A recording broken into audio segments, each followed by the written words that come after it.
उतारा। हमारे साथ ये समस्या है कि हम लोग पढ़ लेते हैं, सीख लेते हैं, पर उसको ग्राउंड में नहीं उतार पाते। ये बहुत बड़ी बात है कि थांगा की टीम, खोवासा की टीम, झोमा की टीम, या छोटी सरवन बांसवाड़ा की टीम, या फिर जागरा की टीम, मंदसौर की टीम, नीमच की टीम, पूरे ओवरऑल इंडिया भारत भूमि की जो हमारी टीम काम कर रही है, हमारा परिवार काम कर रहा है, वो आज गाड़ियों में घूम रहा है। जब जेल से मैं निकला तो मुझे ऐसा लगा था, मेरे भाई को मैंने कहा था कि भाई एक काम करना कि आज ट्रेन का डब्बा है वो बुक कर लेना, चंद्रन से हम रतलाम चले जाएंगे और रतलाम से हम घर जाएंगे। पर जैसे ही दरवाजा खुला और 10-10 गाड़ियां बाहर खड़ी थी, ये बहुत बड़ा हमारी उपलब्धि का विषय है कि हमारे काम करने का विषय है कि हमने काम किस तरह से किया, कैसे हमारे लोग इसका बेनिफिट ले पाए। आपका जो एमएलए है या आपका कोई एमपी हो, मैं पार्टी विशेष की बात नहीं करता, नहीं किसी के खिलाफ बोलूंगा, क्योंकि मेरे पास वक्त नहीं है, किसी के खिलाफ बोलने का वक्त नहीं है। मेरे पास अपने घर वालों के लिए वक्त नहीं है, या तो घर वाला आते से ही शादी की डेट फिक्स करके बैठे थे, और मेरे पास इतना वक्त नहीं है तो मैं किसी की बुराई करने में इतना वक्त जाया नहीं करता और बुराई करूंगा भी नहीं। आपके सामने प्रण और प्रतिज्ञा लेते हैं कि हम लोग हमारे लोगों की या किसी पार्टी की नेताओं की हम बुराई नहीं करेंगे। हमारे पास मुद्दे इतने लड़ने के लिए, इतने मुद्दे हमारे पास लड़ने के लिए है कि हम लोग उस पर ही काम करें तो सुबह से शाम तक हो जाती है, हमें पता तक नहीं चलता। तो इसे छोटी सरवन के धुरंधरों ने और जो थाना के धुरंधरों ने, खवासा के धुरंधरों ने जो काम किया है, मैं उसका बहुत शुक्रगुजार हूँ और आभार व्यक्त करता हूँ कि उन लोगों ने इतना डेंजर काम करके दिखाया। अभी जैसे मैं छोटी सरवन आने वाला था, कार्यक्रम तो अभी है, और उन्होंने एफआईआर, सारी एफआईआर जो शरणार्थियों के खिलाफ साहूकारों की, वो सब डन कर दी। मतलब कि आपका काम होगा, बस आपको कानूनी रूप से और सही रास्ता की तरफ से आपको लड़ना है, तो आप जो है हर प्रकार की जीत को हासिल करेंगे। मैं आपका जेल में रहा 17 महीने 2 दिन जेल में रहा, और वहां पे 1 साल तक तो मुझे एक बंद दीवार के अंदर रखा। मतलब कि 1 साल में मुझे आदत हो गई थी दीवारों से बात करने की। बिरसा दादा का विचार इतना मजबूत था मेरे शरीर के अंदर कि शरीर से खून बह जाए तो चलेगा, पर आंख से आंसू नहीं बहना चाहिए।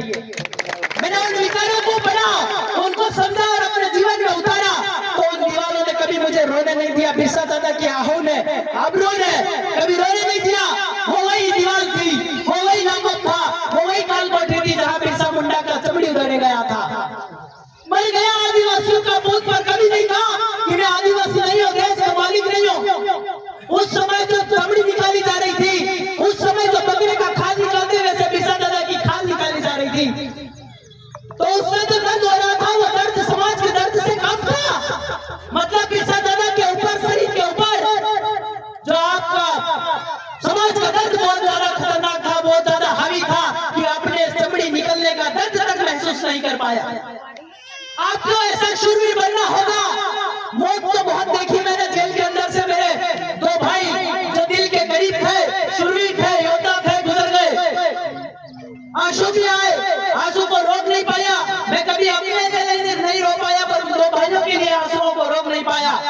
एक नारायण दादा नीलामा, दूसरे पूनमचंद दादा भाबर, जो मुझे जेल में मिलने आए और एक बात कही थी मुझसे कि विलेश भाई आप जल्दी बाहर आइए, हम आपकी शादी की तैयारी करते हैं। और मेरे घर पे काम करने आए थे और ऐसा हो गया। उन्होंने एक बात कही थी कि विलेश भाई मकान की चिंता मत करें, झोपड़ी की चिंता मत करें। क्रांतिकारियों के जीवन में झोपड़ी महल है नहीं लिखा होता। क्रांतिकारियों के जीवन में महल नहीं है, उनके जीवन में गाड़ी नहीं है। ये गाड़ियां है, महल है, ये तो दलालों के जीवन में। आदिवासी के परिवार या ये जो गरीब लोग हैं, इनके या जो क्रांतिकारी है, इनके इतिहास में कभी भी इनके नसीब में गाड़ियां या इनकी नसीब में कभी महल नहीं हुए। बिरसा दादा भी झोपड़ी में मर गए, उनका परिवार आज भी पापड़ बेच रहा है। इंडिया मिल के परिवार की भी ये हालत है। तो आपको बहुत बड़ी आहुति है, वो बहुत बड़ा बलिदान है, और इनका पूरा परिणाम हमारा ये निकलना चाहिए कि हमें लड़ाई को सही डायरेक्शन में लड़ना है, क्योंकि वक्त का तकाजा है, वक्त की कमी है, वक्त की कमी है, वक्त का तकाजा है। हमारे ऊपर ये भाई ने एक चिट्ठी दी है, हमारे ऊपर जनगणना वो वजह से जनगणना भी चालू हो गई है। जो बात आज हो रही है, जितनी आपका जो साजिश आपके साथ हो रही है, ये लगभग 5 साल पहले हमने कहा था कि आपके साथ इस एरिया में ऐसा होगा, इस जगह ऐसा होगा, इस जगह ऐसा होगा, और वो सारी बातें सच हुआ। और आपने देखा, आपने समझा। जब हमने कहा कि लॉकडाउन आएगा, आया। जब हमने कहा कि ये आएगा, आया। हमने कहा कि बेमौसम बारिश गिराएगा, गिराया। और हमने ये जाते जाते जेल में जाते जाते यही कहा था कि 31 अप्रैल आने दो, 2-3 देशों के बीच में जंग होगी और आपका सामान महंगा होगा। जेल से छूटा तब तक आपका पेट्रोल भी महंगा था। लाइट गई, हेलो, लाइट ही गई।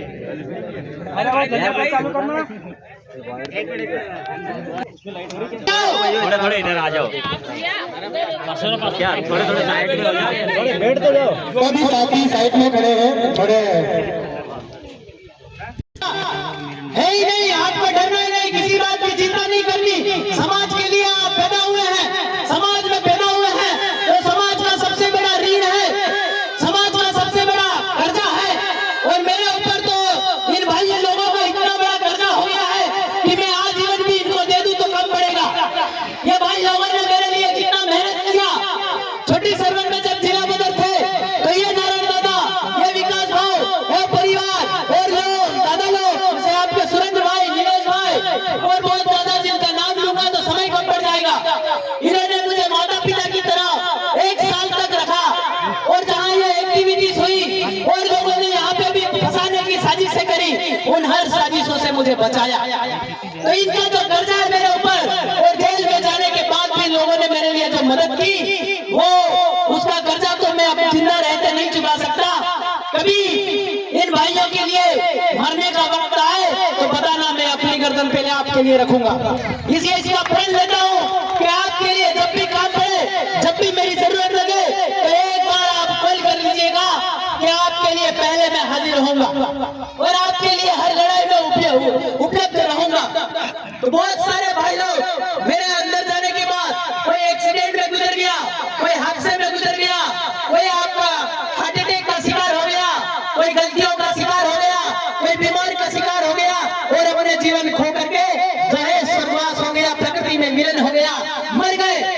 तो इससे मेरा एक ही विचार निकल के आता है कि एक्सीडेंट में मरने से बेहतर है, किसी बीमारी में मरने से बेहतर है कि समाज के लिए लड़कर रणभूमि में मरा जाए। तो आपका विचार कमजोर नहीं होना चाहिए, आपके अंदर जुनून कम नहीं होना चाहिए। यहाँ की एक प्रॉब्लम है, वो प्रॉब्लम मैं 1 साल 1.5 साल से देखता आ रहा हूँ और यहाँ पे भी यही फाइंड आउट करके आया। यहाँ की क्या समस्या है कि यहाँ के लड़कों को डराया जाए कि विलेश खराड़ी को सुनोगे, विलेश खराड़ी के रास्तों को फॉलो करोगे तो आपको जेल में डाल दिया जाएगा, आपको यहाँ कर दिया जाएगा, आपका एनकाउंटर कर दिया जाएगा।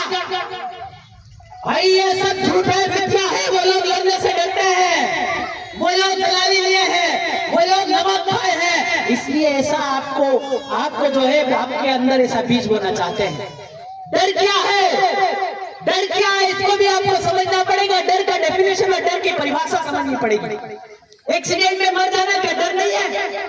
हादसे में मर जाना डर नहीं है क्या? आपका बीमारी से मर जाना डर नहीं है? उसका भी सामना आप आसानी से करते हो। कई लोग तो दारू पी के जाके ठोका के मर जाते हैं, वो भी सामना करते हैं। तो समाज के लिए रणभूमि में छाती तान कर मरने वालों को तो बहुत बड़ा साहस होता है। वो आने वाले जमाने के भगवान हो जाते हैं, जैसे बिरसा दादा हुए, टंट्या भील हुए।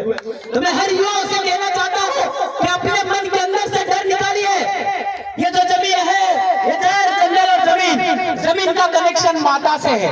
माता और जमीन का दोनों का एक ही रूल है, दोनों उत्पत्ति देते हैं। जैसे दिलीप दादा ने कहा कि जो माता और जो जमीन है दोनों उत्पत्ति देते हैं। आपका जो प्राण वायु पंच तत्व का आपका जो मिलन होता है तो बापा जो है बापा यानी आसमान है, पानी में बूंद, धरती मात घेरवे, तेज धरती का उत्पत्ति पैदा होता है। तो पटवारी आता है, टाका ले जाता, टकावारी ले जाता, अना ले जाता, अनावारी ले जाता।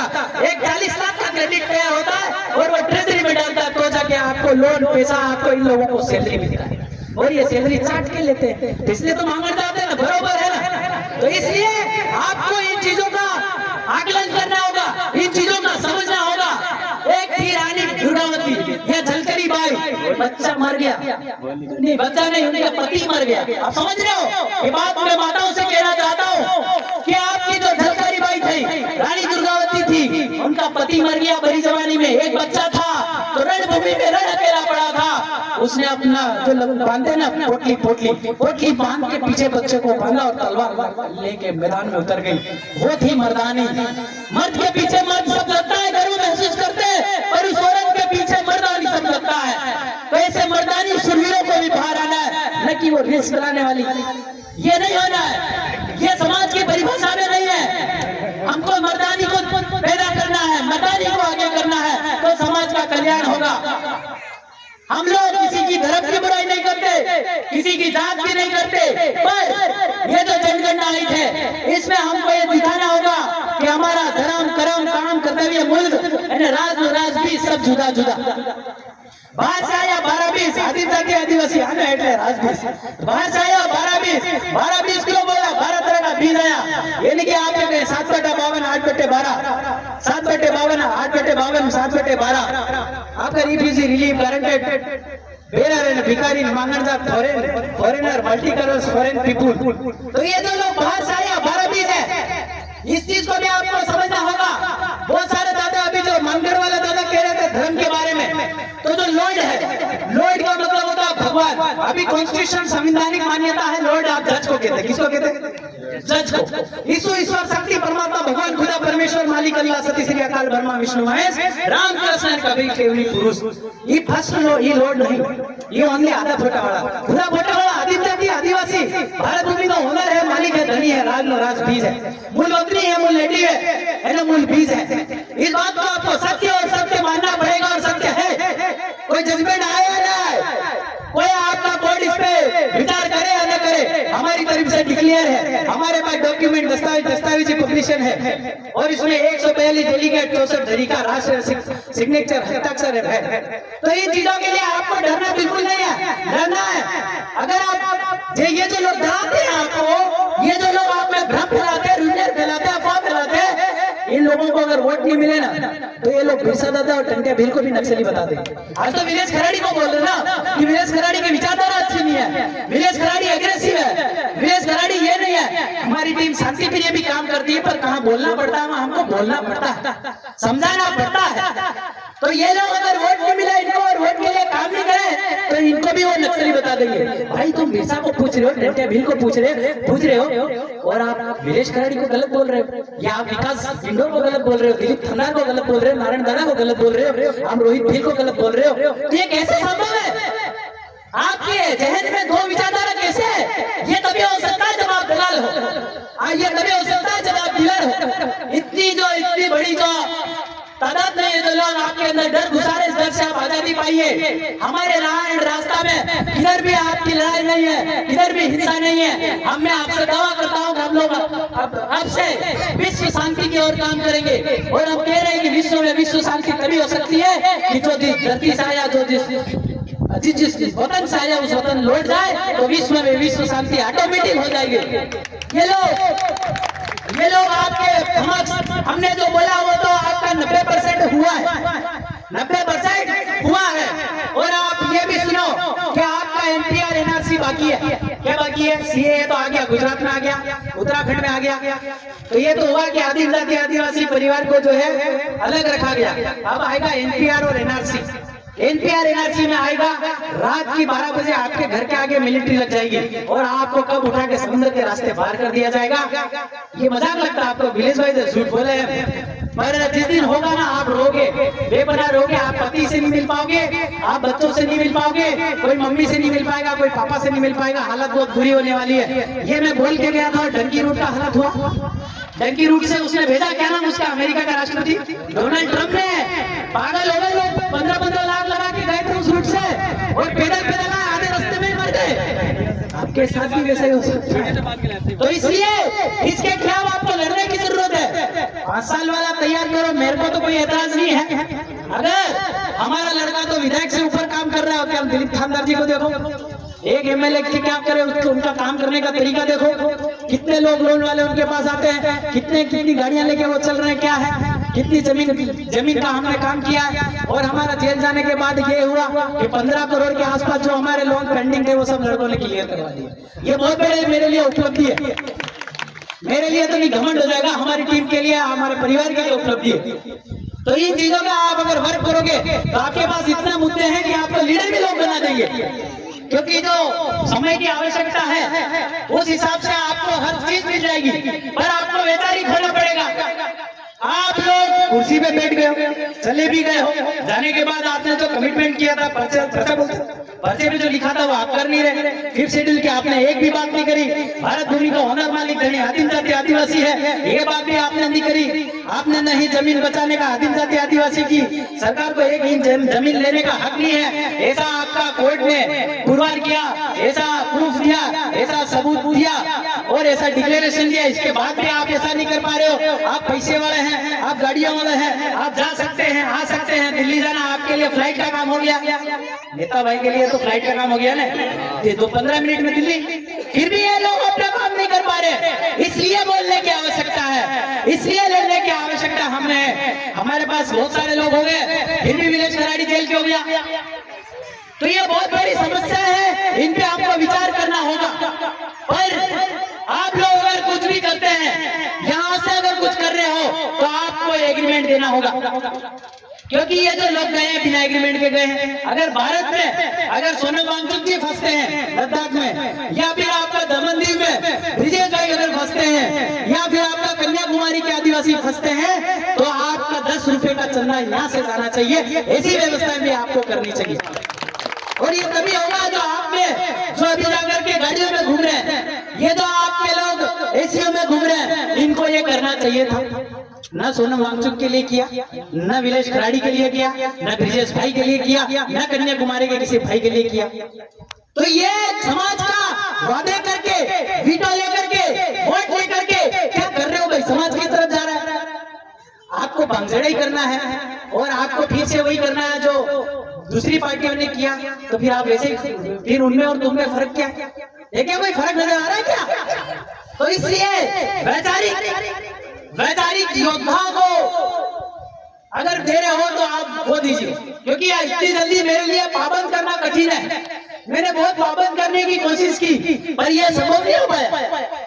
जो लोग कर रहे हैं, जैसे थाना की टीम वर्क कर रही है, कुछ गुजरात की टीम वर्क कर रही है, वो कर रहे हैं, अपने स्तर से काम करना है। पर ये जो लोग हमारे नाम से या हमारे वीटो का उपयोग करके जो आप गलत काम कर रहे हैं, उन लोगों का इलाज जरूरी है, उनका भी इलाज जरूरी है। तो छोटी सरवन के जो भाई लोग हैं और जितने छोटी सरवन के लोग हैं, तो ये आपका नारायण दादा है, नीलेश दादा है, शानू भाई है, विकास दादा है, इन पे आपको भरोसा करना होगा।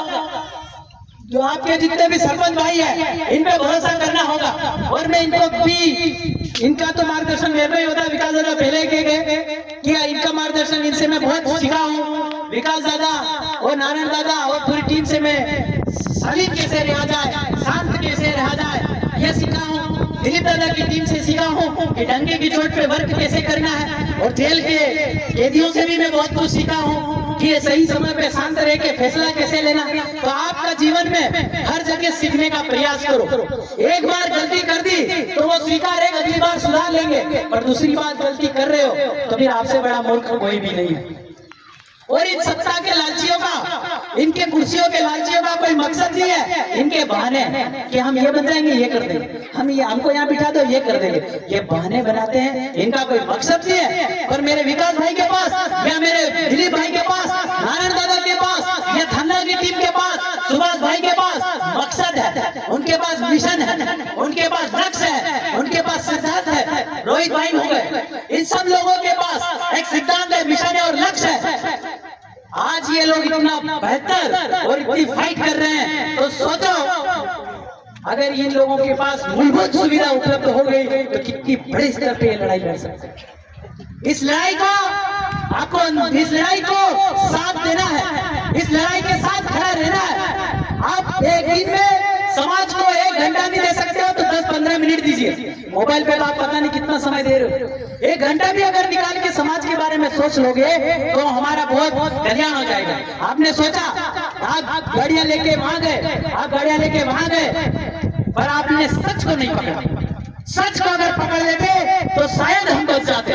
भाई ने कहा कि ये जो पावर प्लांट है, ये पावर प्लांट जो है वो कितना असर करेगा, पर खैर इसमें हमें हमारा मुझे बहुत दुख है।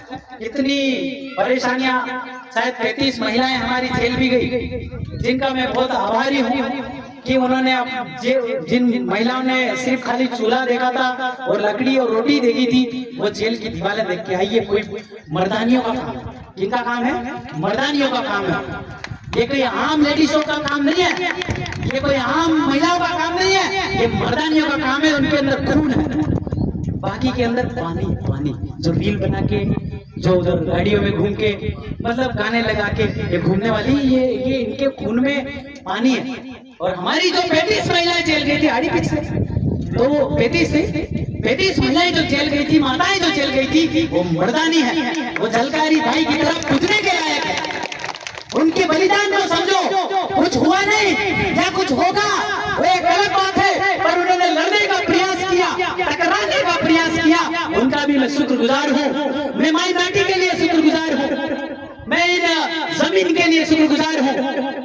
तो ये जो जमीन है और अपनी माँ है, इन दोनों में कोई फर्क नहीं है। तो उनका भी धर्म है, इनका जमीन का भी धर्म है, इनका भी आपका जो व्यवहार है वो जमीन का भी व्यवहार है, बस रूप का फर्क है। दोनों अन्न पानी, दोनों सर्जनहार, एक अपने को जीव देती है, दूसरी अन्न देती है। तो जो आत्मा रूपी, जैसे पुलिस के कंधों पे, पुलिस की टोपी पे या कलेक्टर के ऑफिस में कड़ी का सिंबल है, गेहूं की बालियों का सिंबल है, तो जो आत्मा बोलते हो ना, तुम्हारे मन में आत्मा आता है, तो आत्मा का मतलब सोचते हो भूत आ गया, चुड़ैल आ गया। वो आत्मा नहीं है। आत्मा એટલે खुद आत्मविश्वास, એને પરમાત્મા એટલે તમે સોચते हो 8 वाला 10 हाथ वाला। परमात्मा એટલે કણી એટલે હું દાન। એ ખાવ કે તમારો કરंट आए, ये करंट आए ने शरीर ने साले, ये परसेप्टिबल एविडेंस है, प्रत्यक्ष प्रमाण है। इससे बड़ा प्रत्यक्ष प्रमाण और परसेप्टिबल एविडेंस हो नहीं सकता और है ही नहीं। माता और पिता जब कणी का आहार लेते हैं तो ही व्यवहार करते हैं और हम धरती पे जन्म लेते हैं। ये रीत है और इस रीत को कोई भी कोर्ट हो, सुप्रीम कोर्ट हो, लोअर कोर्ट हो, आपका हाई कोर्ट हो, कोई भी इस रीत को बदल नहीं सकता। बदल सकता है क्या? अगर वो कह रहे कि भाई मैं एक सिर्फ बोल दूं कि चल जाए तो चल जाए, पर हमारा तो कड़ी नहीं खाएंगे तो चलना ही नहीं, संभव ही नहीं। तो इसीलिए आपका सरकार के सरकारी ऑफिसों में, सरकार के सरकारी कार्यालय में, पुलिस की वर्दी पे, टोपी पे 4 सिंहासन से आपका कणी का सिंबल है, यानी कि गेहूं की बालियों का सिंबल है। 4 सिंहासन सिंबल सिक्का એટલે 4 मुंडाओ वाघ, એને 2 माता तो पिता के कुदरती बीच से जीवात की रचना हुई। 4 सिंहासन सिंबल सिक्का सत्य में जयते बोलते। इन्होंने कसम खाई है कि सत्य बोलेंगे, सत्य के सिवा कुछ नहीं बोलेंगे और झूठे मुकदमे डालते। बहुत सारी ऐसी चीजें, ज्यादा बोलूंगा तो मेरी कंडीशन का भी जमानत है। 13 तारीख को पेशी है, दादा ने जमानत भी करा है कि 13 तारीख को इधर पेशी भी बांसवाड़ा में भी। तो एक नहीं, मेरी जमानत रुकवाने के लिए कि बांसवाड़ा कलेक्टर का हलफनामा गया, रतलाम कलेक्टर का हलफनामा गया, अलीराजपुर में भबरा में धरने पेड़ा था उसका हलफनामा गया, आपका मंडला का हलफनामा गया, आपका मंदसौर का हलफनामा गया, आपका उज्जैन का हलफनामा गया, धार का वो निवेश वाला हलफनामा, यानी कि 6 कलेक्टरों ने अपना हलफनामा दर्ज कराया कि ये जब भी आता है उल्टे सीधे सवाल करता है, इनको जमानत नहीं दी जाती। भाई वो क्या पूछता है वो नहीं बात करते, बस ये शांति व्यवस्था बिगाड़ता है, बस उसकी बात करते। भाई वो पूछता क्या, चाहता क्या, इसमें आप विचार कीजिए, पर नहीं करता। तो ये सत्य बोलने की कसम खाने वाले हमेशा झूठ बोल रहे हैं। ये भूल जाते हैं कि देश आध्यात्मिक है, अच्छों का हिसाब हो गया। जिन्होंने अंदर डाला था वो मैं आया तब तक बाहर भी नहीं रहे, चले गए। तो बहुत कुछ है आध्यात्मिक पावर में, क्या है वो आप धीरे धीरे समझोगे। वक्त का तकाजा है, दादा लोग भी बहुत है। और ये तो जनगणना की बात आई तो शायद अभी मकान का जनगणना चल रही है, और जनगणना में हम लोगों को पूरी तरीके से डिसाइड, ये जनगणना हमारे लिए नहीं है, वैसे आदिम जाति आदिवासी परिवार के लिए नहीं है। ये जो है भारत भूमि में बाहर से आए रिफ्यूजी, रिलीफ, गारंटेड, बेरर, भिखारी, मांगणजा, 7/12, 8/52 डिपार्टमेंट खाता खाते, मल्टी कलर, फॉरेन पीपुल, रंगीन पीपुल, व्हाइट पीपुल, इनके लिए, अपने लिए नहीं। तो हमको बचना चाहिए इससे, और इसके लिए अभी मैं आया हूँ, प्लान करते हैं कि कैसे किस स्तर पे, क्योंकि अभी मुझे सोचने का वक्त में नहीं, सब लोग स्वागत कार्यक्रम में रैलियों में भिड़ा रहे हैं, तो मैं उसमें लगा हूँ। 14-15 के बाद फ्री होते हैं, फिर हम ये सोचते हैं कि इसमें क्या करना है। ये वक्त बार बार नहीं आएगा। अगर यहाँ से अगर आपको पंख काट देंगे तो भविष्य में उड़ नहीं पाओगे आप। कोई नेता नहीं बोला ये उजड़े, कोई नहीं बोला निवेश उजड़ा, कोई नहीं बोला। ये माई माटी लूट रही है। अगर जमीन आपकी छीन रही है तो समझ लो आपकी माँ, आपकी बहन और आपकी बेटी भी लूटेगी, क्योंकि माँ और जमीन और औरत में कोई फर्क नहीं है। व्यवहारिक रूप से भी और शारीरिक रूप से भी कोई फर्क नहीं है। दोनों का व्यवहार, धर्म, कर्म, काम, कर्तव्य, तीनों दोनों का एक ही है। दोनों बाप का बिंदु लेती है और दोनों ऊपर उत्पत्ति देती है। दोनों सृजनहार है, दोनों आपका उत्पन्न उत्पत्ति और क्रेडिट देते हैं। तो इस विषय को समझना होगा कि अगर आपकी जमीन लूट रही है तो आपकी माँ लूट रही है, आपकी जमीन लूट रही है तो आपकी बेटी लूट रही है, आपकी जमीन लूट रही है तो आपकी बहन लूट रही है। इस जमीन बचाने के लिए अगर कोई कलेक्टर कहता है कि विलेज तेरी गर्दन रख दे, तो मैं तो कहता हूँ भाई पहले ले, पर जमीन तो छोड़। कितनी आहुति चाहिए वो बोल, पर जमीन तो छोड़। पर फिर भी ये जो लोग हैं साजिश कर रहे हैं, साजिश कर रहे हैं। आपका लड़ने का वे गलत है, आपके लड़ने का तरीका गलत है। आप बाकी का रास्ते जो सुझाए थे लोगों ने पहले, वो तो आपने देख लिए। 1-2 साल और बचे, वो भी देख लो। पर तब तक हम खत्म हो जाएंगे भाई। रोना आता है जब आप लोग लूटते हो, सो नहीं पाता हूँ रात भर। और क्या करें, आप लोगों के भी बहुत लोगों के मन में भूसा भरा पड़ा। 5 लोग इकट्ठे हुए नहीं तो एमएलए के सपने, किसी को क्या के सपने, किसी को क्या के सपने। लड़ते जा भाई, लड़ते जा, सब मिलेगा तुझे, पर लड़ तो सही। भाषण वीर नहीं है, हम भाषण भी देते हैं और जमीन पे जाके लड़ते हैं। पर आपके जो कुछ लोग हैं वो भाषण वीर, भाषण देते हैं चले जाते हैं। उनको थोड़ी पता है कि भाषण देने के बाद लड़ने के लिए तकलीफ क्या होती है, झेलना कैसे पड़ता है, कितना टॉर्चर झेलना पड़ता है, कितना जब सामना करना पड़ता है। एक तरफ में अकेला, दूसरी तरफ पूरी फोर्स, पूरा का काफिला, उसका सामना करना पड़ता है। मैं तो फूल लेके सामना करता हूँ, पर वो मेरे को लठ मार के सामना करता है। मेरा स्वागत तरीका है फूल देने का कि भाई रूह सत्य की कसम खाई है तेरे, कुदरत से डर, पर वो लठ लेके आता है स्वागत करने के लिए। इसका सामना भी करना पड़ता है, उसके टॉर्चर को भी मेंटेन करना पड़ता है। डरने से कुछ नहीं होगा, लड़ना पड़ेगा। और मैं सब भाई लोगों से कहता हूँ कि आपका जितना भी ये जो हो रहे हैं, जैसे साहूकार वाले में चांदी बहुत महंगी हो गई, क्या हो गई, चांदी बहुत महंगी हो गई, गिरवे पड़ी, वो दे नहीं रहा। तो इसके लिए आप आवेदन देके रखिए, एफआईआर वगैरह के लिए अपन प्लान करते हैं। दूसरी चीज जो जमीन जा रही है, थाना हुआ, खवासा हुआ, रतलाम ग्रामीण हुआ, अभी रतलाम ग्रामीण का एक नोटिफिकेशन निकला है, उसकी प्रति व्यक्ति आपको आपत्ति दर्ज कराना है। या फिर वहाँ की टीम के पास अगर कोई एक्स्ट्राऑर्डिनरी कोई आइडिया है तो भी सुझाव, क्योंकि जमीन आपकी जाती है, लूटते आप हो, दर्द हमें होता है, मरते आप हो, दर्द हमें होता है, आंसू हमारे बहते हैं। तो इसलिए आप सब लोगों को लड़ना है, डरना किसी को भी नहीं है। जेल में क्या हुआ, क्या नहीं हुआ, क्या हो सकता है, ये एक अलग विषय है। अगर मैं आपको जेल के रोने रो करके आप खुद से तालियां बजाऊं तो फिर मैं मर्द नहीं। मैं मेरे साथ जेल में क्या हुआ, कैसे हुआ, वो मैंने झेला है। और अगर ऐसी कोई नौबत आई तो आपके लिए जान भी हाजिर है। बस आप सच्चाई को मत छोड़ना। और जो कालांतर में गोविंद गुरु हुए या आपके मामा बालेश्वर दयाल हुए, इन्होंने ये भी कहा था कि हाथ में वडलो लेना है, सूर्यो लेना है, चांद लेना है, ये भरोसा करवा लायक नहीं, ठग आ रहा। तो इन ठगों के चेहरों का पहचान भी आपको करना है, तो आपको समझ में आएगा कि क्या मतलब, कि तब आप सही रास्ता को पकड़ पाएंगे। और दूसरी चीज, मैंने जेल के अंदर से अपना संकल्प लिया है, तो संकल्प पत्र तो लेके नहीं आया मैं, पर यह है कि आप नशे से दूर रहिए। कि नशा आदमी को अंदर से खोखला और खाली करता है और सोचने की जो काबिलियत है उसको कम करता है। तो आप ये कसम खाइए, अगर आप ये लड़ाई लड़ रहे हैं तो नशे से आप दूर रहेंगे। नशा मतलब आपका विमल का भी हो सकता है, बीड़ी का भी हो सकता है, दारू का भी हो सकता है, वह घरवाली को छोड़ के दूसरी लड़की का भी हो सकता है। यह आपको सब त्यागना पड़ेगा, आपको हर तरीके से पक्का होना पड़ेगा। भले आपकी घरवाली कैसी भी हो, कि जो भी हो, वो आपके लिए लक्ष्मी का प्रतीक है या आपके लिए कुदरत जो धन है उसका प्रतीक है, उसका सम्मान कीजिए। जो मिले उसमें खुश रहिए। तो आपको आप इस लड़ाई को अंजाम दे पाएंगे, अन्यथा आप इस लड़ाई को अंजाम नहीं दे पाएंगे और उलझ जाएंगे। कई लोग उलझे भी हैं, तो इन चीजों का विशेष आप ध्यान रखिए। दूसरी चीज, आप जो है अभी पूरे देश में एक्स्ट्राऑर्डिनरी बहुत सारी बीमारियां भी आ रही हैं, तो अपना खाने पीने में भी ध्यान दे। जंक फूड, आपके बहुत सारे फूड आ रहे हैं, बहुत सारे भोजन आ रहे हैं, उससे भी आप अपने आप को वंचित कराइए। और शाम को खाते वक्त 2 रोटी कम खा करके समाज के लिए सोचने का, और पढ़ने वाले बच्चे अपने किताब में ध्यान लगाने का। अगर शाम को 2 रोटी ज्यादा खा लोगे तो नींद आ जाएगी। तो शाम का जो समय है, एक्स्ट्रा बीमारियों से बचना है तो भूख से 2 रोटी कम खाइए। ऐसा आप पूरा प्रण लीजिए, और नशे से तो बिल्कुल आपको दूर रहना है। ऐसा भी प्रण लेकर के यहाँ से जाइए। फिर अपन इस काम को अंजाम बढ़ाते हैं, काम का लिस्ट, और आपको इन लोगों पे भरोसा करना होगा। विकास भाव के ऊपर, नारायण दादा के ऊपर, नीलेश दादा के ऊपर, शांतिलाल दादा के ऊपर, यहाँ के सरपंच के ऊपर, लतीश दादा के ऊपर, और जितनी टीम है मैं नाम भूल रहा हूँ, ये दादा सचिन दादा, विनोद दादा, सुरेंद्र भाई, और भी जो दादा मैं उनका नाम भूल रहा हूँ, इन पे आपको भरोसा करना सीखना पड़ेगा। इनके जैसा सुरवीर और योद्धा तो मैंने अभी देखा नहीं। और थानला के जो लोग हैं वो पूरी टीम, जैसे अनुराग दादा हो गए या दिलीप दादा हो गए, उनकी टीम हो गई, उन पे आपको भरोसा करना सीखना होगा, तो ही आप लोग आगे बढ़ पाएंगे।